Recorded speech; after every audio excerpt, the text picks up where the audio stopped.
Morning guys, so this morning I am picking up the injection pump and we're going to head down to Stark County once Dad gets done spraying some manganese on some beans. I had to shut the irrigator off because we only have 2 wells between these 2 irrigators and I have to grab the injection nozzle. So I had to shut that off so I can grab that and started it back up, and it should be done here in a few hours. And tomorrow we'll get this one going, walk it across this corn, and then set it back for like 7 or 8 tenths and walk it back across. We're gonna have somebody come out and bale this, so in between that, while the irrigator's off this filter strip, they can come in and get that baled. And yeah, so we're gonna head down to Stark County and get the irrigator down on Dan's going with some 28. So at 3 tenths, it would take 24 hours, so it would take 12 hours. 12 hours for 3 tenths. Alright, handy dandy app opened up here.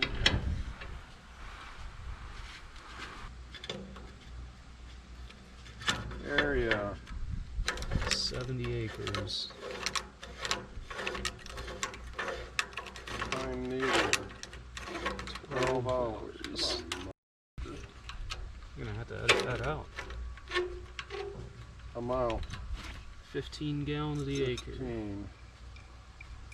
Calculate. Pump setting of 58%.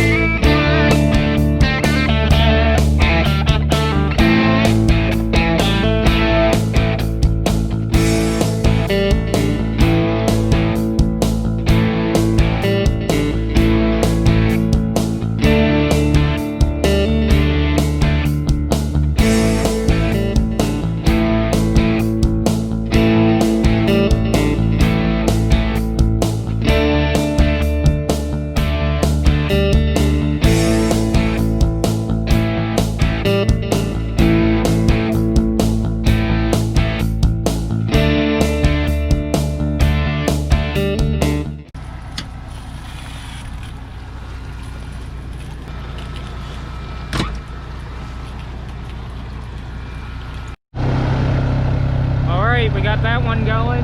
That'll take about 12 hours. I'm going to come back down here because there was some potash in the bottom of that tank, and I want to make sure that that screen in that pump doesn't get plugged up and that pump gets completely plugged.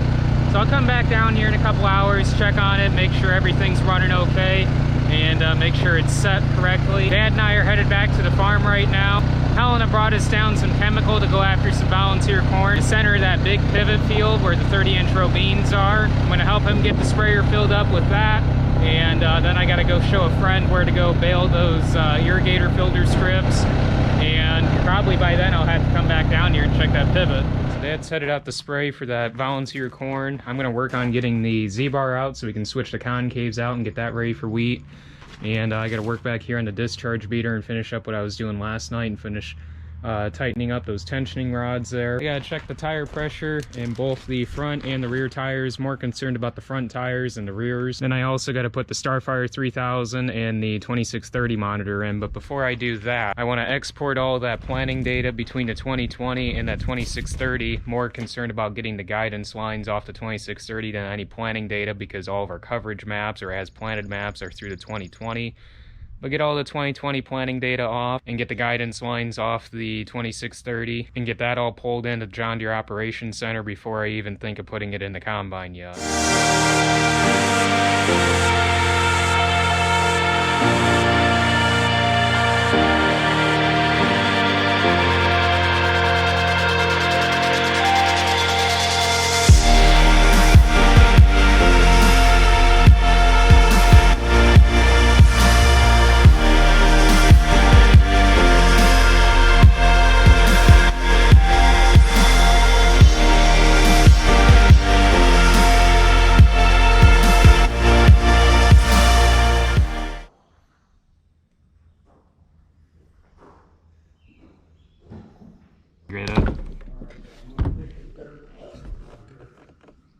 That's fine.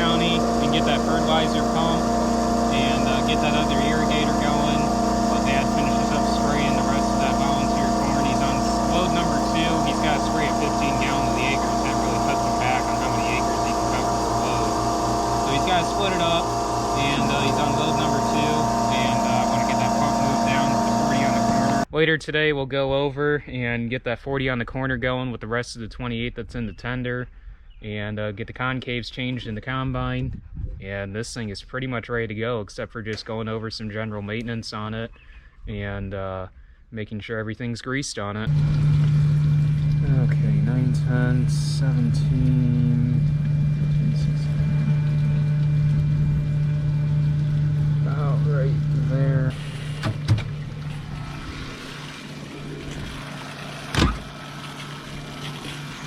Well, got that irrigator going, set for 9 tenths. I'm going to take the fertilizer pump over to the 40 on the corner, and later we'll bring the tender down and pump the rest of that 28 in there and get that pivot going.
Get this one set for 3 tons.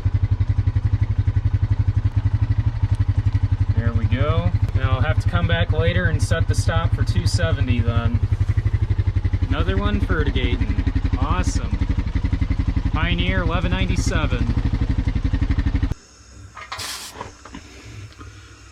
They're up.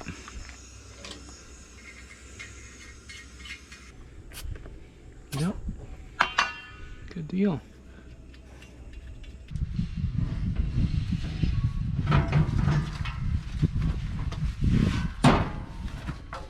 Got it, boss. Oh.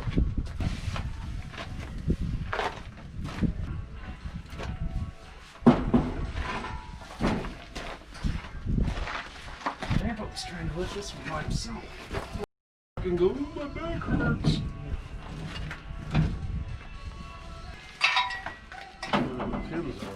That's fine. That's why I know which way the pins are supposed to go. Don't take them out. Don't take them out.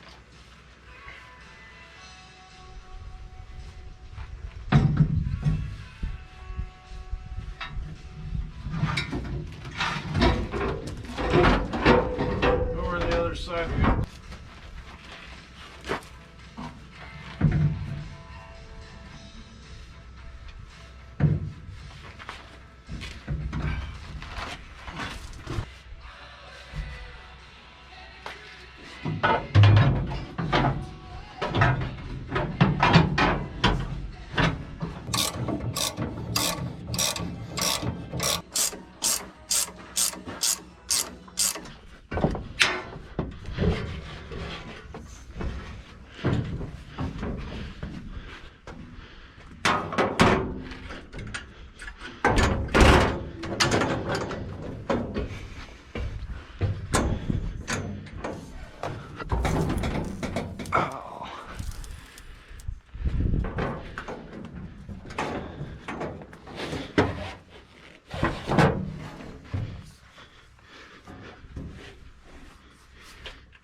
Yeah, we'll replace you after wheat. Alright, where's the little grease circ? Where are you at, you little bugger? Right there.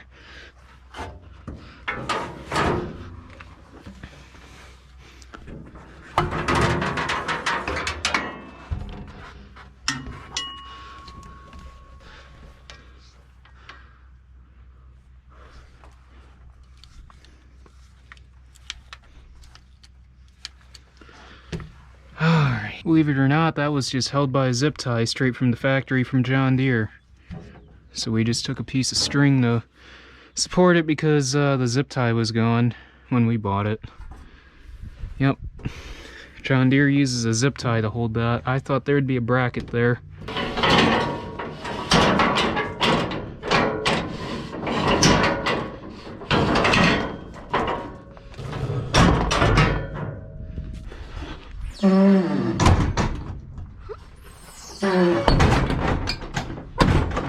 Well, combine's pretty much ready to go, and hopefully tomorrow, if everything works out good, we're gonna start cutting wheat tomorrow. Right now it's just a little bit after 8:30, and I'm making rounds checking pivots.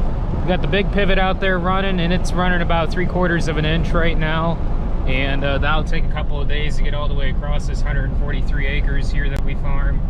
And right now I'm headed over to check the 40 on the corner and set the pivot stop on that, and swing by and make sure the pivot on shins is still running. Alrighty, pivot stop is set. Tomatoes are looking nice. Actually tomorrow I gotta come down here and start this pivot on 8/10, get that watered. Pioneer 1077 looking really, really good. This pivot going with the last of the 28 in that tank for this field. Probably Sunday, I would say. Anyways, thank you guys for watching. As always, don't forget to like, comment, and subscribe down below. Don't forget to follow me on Instagram, Facebook, and Snapchat. And you guys can look forward to wheat harvest and rye harvest videos coming up. Tomorrow, hopefully, if the wheat is a go, at least if it's under 15%, we're cutting. We want to get double crop beans in on that field. The other 30 acres we're not really too concerned about. We'll probably end up cutting that Monday or Tuesday. Tuesday they're actually talking a chance of rain, and then from then on after Tuesday they're actually talking a pretty good chance of rain. We want to cut that irrigated field first, that way we can get those double crop beans in and get a good jump start on those. And rye harvest we're probably looking at second week of July, I would say. And the yield on that, that's totally up in the air right now. I have no clue what that's going to make. It was looking really, really good till we went through that dry spell in the first half of June. So it's really hard to tell how that's going to yield, but hopefully it does really, really good. Anyways, thanks for watching, guys, and I will catch you guys in the next video.